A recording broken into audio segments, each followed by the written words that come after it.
What's the story, lads? Welcome back to GA Fan TV. I hope you're all keeping wonderfully well. My name is Aaron and this is the Allianz National Football League Matchday 2 preview, of course. We have a host of games to discuss, obviously, this weekend, of course, in the National Football League. And obviously, with the weekend having gone and finished, we certainly had a lot of talking points. You know, obviously David Clifford with that hat-trick. We had Owen Cleary hitting a point from the sideline. We had the Dubs winning, of course, as always. Also surprise wins in there for the likes of Armagh, Limerick and Fermanagh across the different divisions as well. So certainly a lot to discuss, certainly a lot to get through. And yeah, look, listen, before we get straight into it, GA Fan TV has now hit 1,000 subscribers on YouTube. Yeah, just a huge thank you to everyone who subscribed and you know, sent very nice messages. You know, I put out a post on Instagram and Twitter and there was a lot of very nice messages there, and I do very much appreciate it.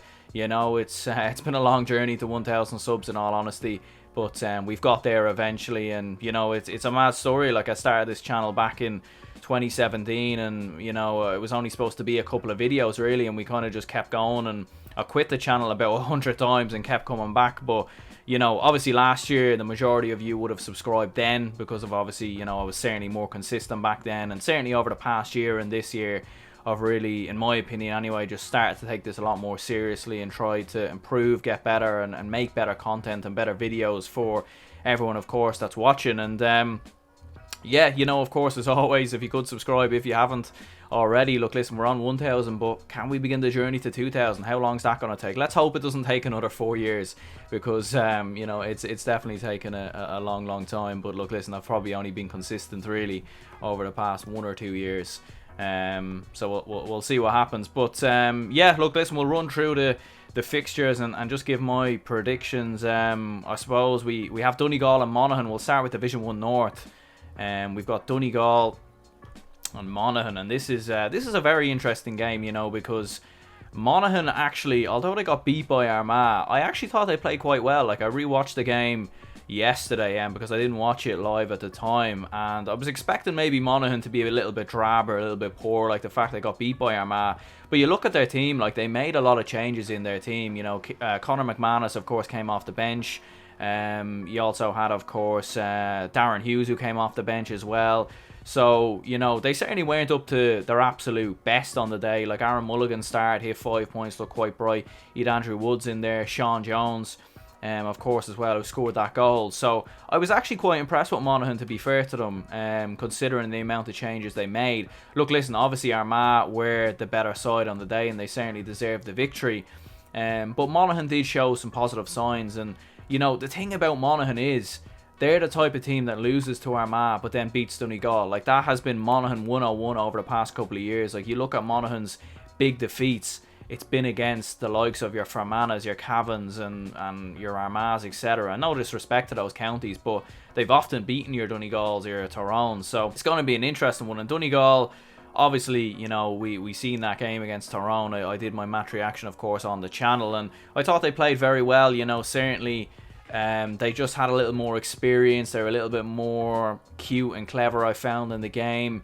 They have Tyrone's number in many ways, and with the likes of Michael Murphy in there, who I thought was fantastic on the day, Paddy McBrearty back up to full speed, Oisin Gallen coming off the bench. So yeah, I'm going to go for Monaghan to win, which is a big surprise, to be honest with you. But I just have a sneaky feeling they're going to win this game. I don't really know why.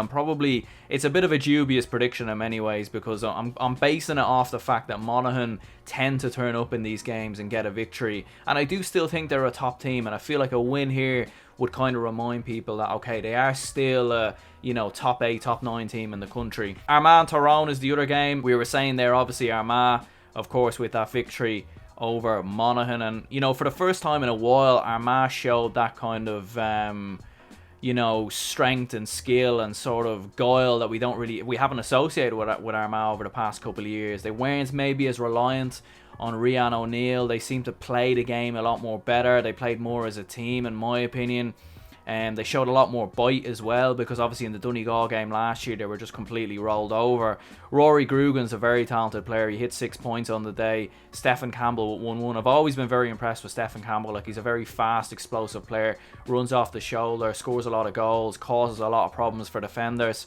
And they were very good. And Aidan Forker, of course, at fullback with 3 points, not a natural fullback, of course, in his club days with Mahary. He played much further up the pitch. So the fact that he's been converted into a fullback just shows the tenacity that he has. And Tyrone, look, listen, obviously they did play more on the front foot in that game against Monaghan or against Donegal, but certainly probably not up to full speed yet.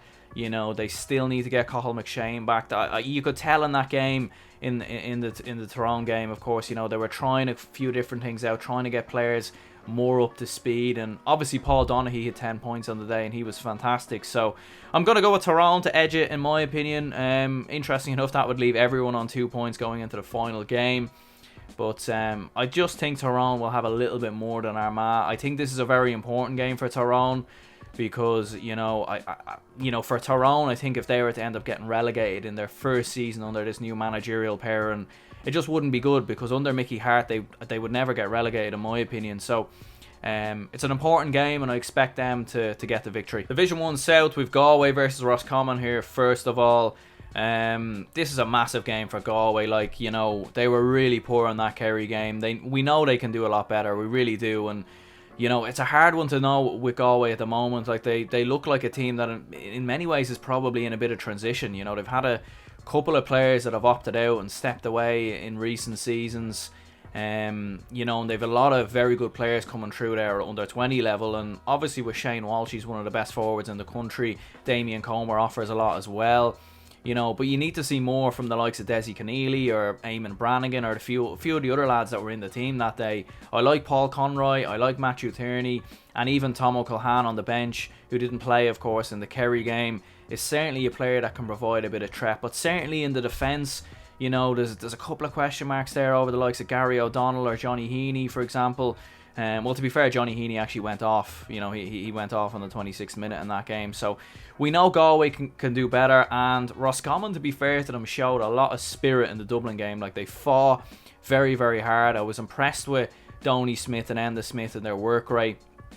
And you still have the likes of Conor Cox to come in there potentially as well at some point. So it's going to be an interesting one. Where is it? Is this game in Galway, or is it? Let me have a look here. It's in Pearse Stadium, so it's in Galway. Oh, Galway have to win this game. They really do.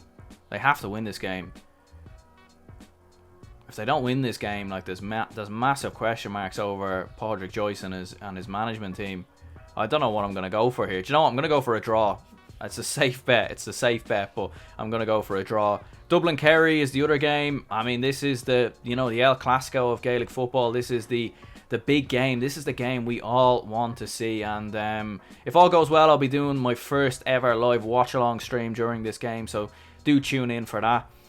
Hopefully, I'm just working on a couple of things to make sure everything is set up perfectly. So do tune in for that on Sunday.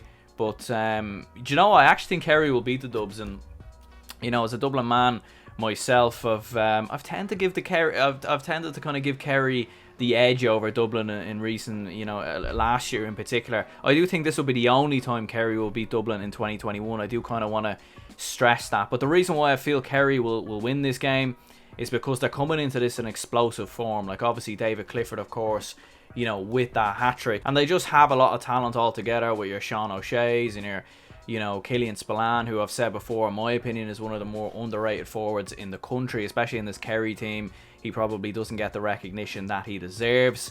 And, you're also, of course, looking at Paddy Clifford, who came into the team as well. And, Dublin won't have Dean Rock available for this game. He's going to be rested again, as far as I believe. And I just have a sneaky feeling Kerry are going to win this game, because when you look at Dublin in the past couple of seasons, especially in the league, we have a defeat in there. We tend to lose a game. We lost to Tyrone in the league last season. In 2019, we actually lost to Kerry, I believe, in the league. So we do have a couple of defeats in us in the league, and it's one of them things where we'll lose this game in the league. It will get, it'll probably go under the radar, and when Dublin go on and win the 7 in a row, it probably won't be spoken about at all. Who knows? I'm not saying that Kerry can't beat Dublin in the championship this year. There's definitely a strong possibility they can, but I don't see it at this point. But in this game, I just think Kerry will be a little bit further ahead, in my opinion, because I think they'll treat this game very seriously. It's been 2019 in the league since they last beat Dublin in the league, as far as I remember. So that's a while away. We've had that All-Ireland final, we've had the 2020 league game as well. So for the likes of your Cliffords and all the rest, they'll want to get that win over Dublin, and it'll be important for them to get that win. Obviously, some of them played in that 2019 league game, but it's an important game for Kerry. It really, really is. So yeah, I'm gonna go with Kerry to edge Dublin by 2 points. Division 2 North, you've got Westmeath and Mayo and Meath and Down. I felt bad for Westmeath in that Meath game. They were so close to getting over the line. They done everything